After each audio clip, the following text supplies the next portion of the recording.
In our previous lectures, we did talk about 4 different theorems of complex number. Today, let's talk about last theorem of complex number.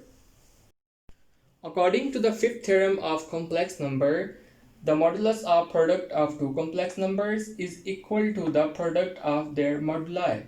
Let me explain this statement.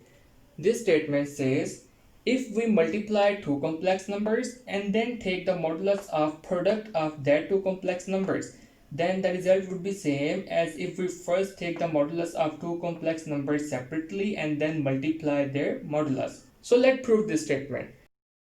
For this purpose, let we have two complex numbers. One is z1 that is equal to 1 plus 2i, and the second one is z2 that is equal to 2 plus I.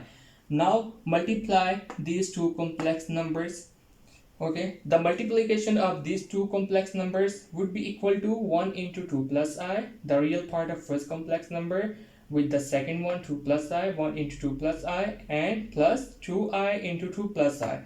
The imaginary part of first complex number is multiplying with the second complex number. So the result of multiplication of 1 with complex number 2 plus I is equal to 2 plus I, and the result of multiplication of an imaginary number 2i with complex number 2 plus I is equal to 4i plus 2i squared. So in this step we have I squared, so we just need to put the value of I squared, that is equal to minus 1.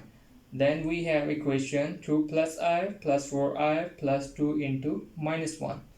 So now we have two real parts, one is 2 and one is minus 2, as the product of negative 1 with positive 2 always result in negative 2. And also we have two imaginary parts, one is 4 and the second one is 1. So just add a real part into another real part and imaginary part into another imaginary part. So in case of imaginary part, 1 plus 4 would be 5, and we have imaginary number 5i. And in case of real parts, one is a positive 2 and one is a negative 2. So if we add a positive 2 with negative 2, then as a result we get 0. So this is the final result of product of two complex numbers z1 and z2, that is equal to 0 plus 5i. This complex number has 0 real part and imaginary part is equal to 5.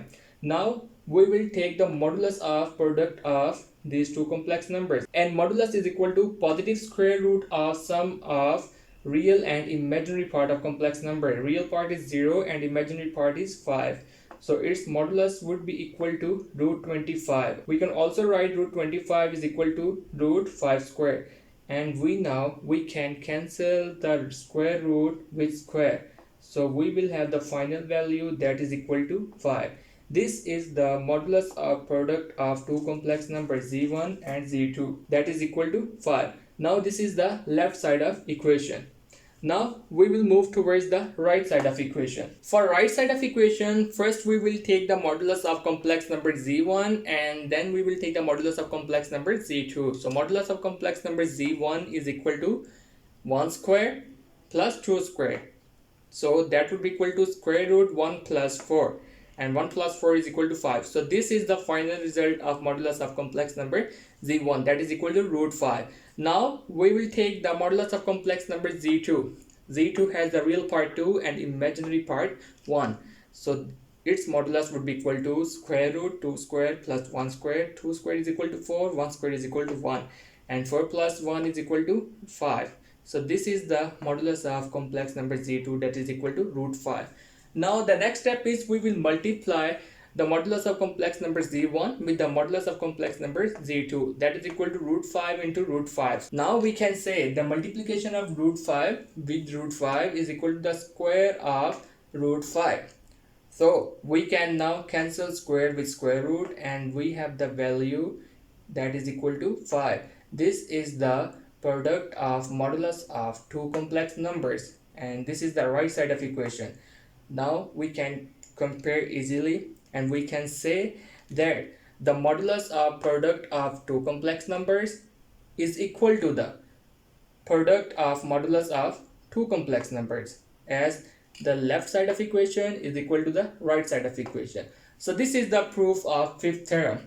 So guys, this is all about the theorems of complex numbers.